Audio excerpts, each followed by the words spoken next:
So, margin back again. This one I'm gonna randomly talk about my tools that I tend to use. I mean, for the most part, I get away with drawing with like a ballpoint pen. Literally, this is a plain old ballpoint pen. I usually have the cap on. I like to have a little bit of extra weight on the top of my things, so I usually keep the cap on. It helps weight the pen. But yeah, it's nothing magical. It's just a standard ballpoint pen, and just makes little circles. And that's usually because I'm sitting in class and I'm doodling because I'm a bad person. And then normally I have a set of fancy art pencils. I don't really use them. I'm terrible. I tend to use mechanical pencils. Cheap ones like these guys. These are 0.7s. They're who knows how old. And then this one is a very fancy one that I really love. It's a Kirutoga, and the way it works is it has a spinning device inside it. It's mechanical, and then it spins, and so it keeps the lead from being completely like pointed on one end. It's really nice. It takes these just standard pencil lead, nothing fancy, but it's really smooth and happy. And then these guys are a little bit more. You can see how it's thicker. Not that there's any difference between the two types of lead. They're both standard HB, but they're just normal mechanical pencils. And then usually pencils can be erased, but pens cannot, obviously. And then I use these guys. This is it's the same one. It's just I destroyed the paper around it, but the Staedtler Mars Plastic white erasers are honestly my favorites.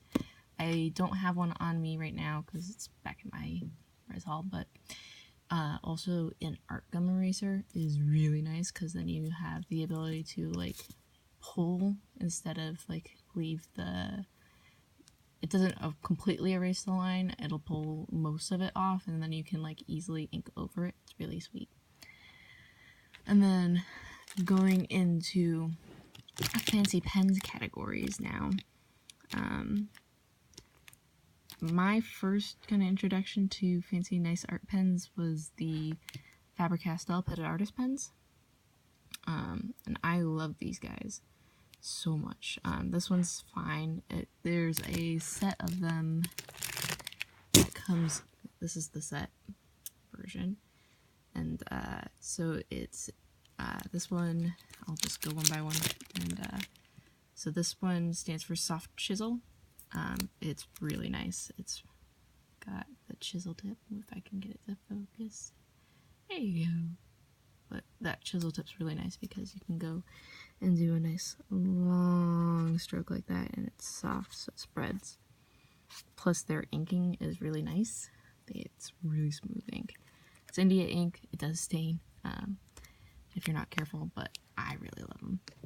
And then soft brush, which it's pretty tapered and thin, but it comes and lays down the smoothest lines as well. I just love the Pit Artist pens.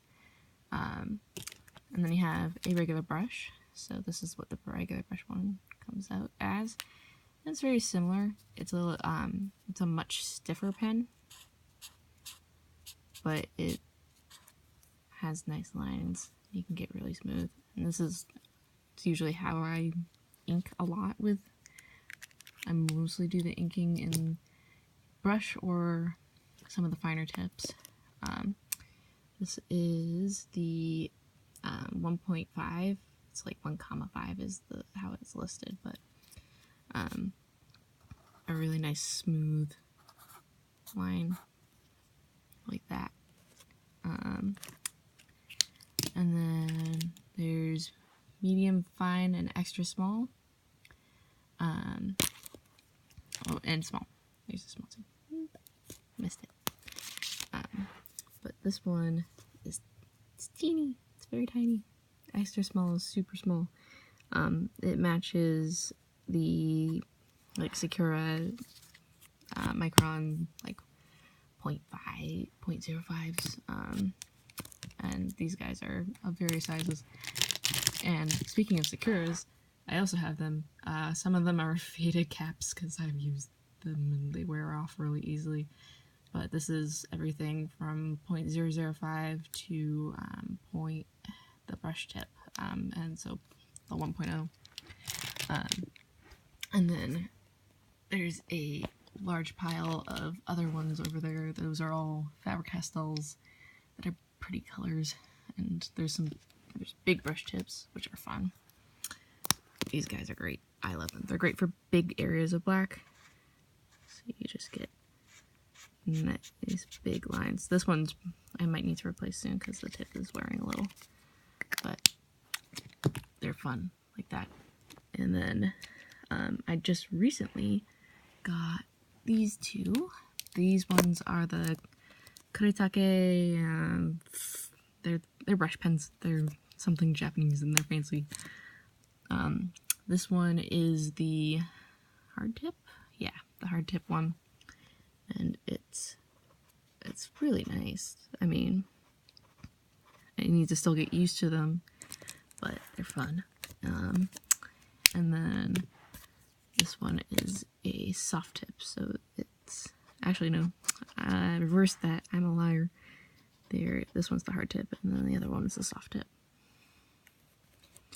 And then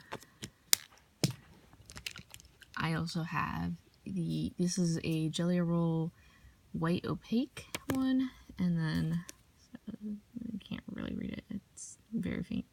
There we go, almost there. You can't really see it. And then I have also a gold and copper tone Sharpie, but I don't have them on me because I'm lazy. I know I could only carry so much, but Sharpies are fun, especially the silver ones, because they're fun to add some color and pop into things. And then I like having the Jelly Roll, and I actually have a secondary one that's unused yet, because these guys, they line up perfectly on white to make like white markings. So if you mess up and you really need to get rid of a spot, or if you're trying to make a highlight or a special design, they're really good for that. Like honestly, like 10 out of 10 would recommend to have if you do a lot of inking in black and white. And so that's currently all the major supplies I have right now. That's like pens and markers. I have way more. Believe me, I have way more. But that's all I got right now. So yeah, bye.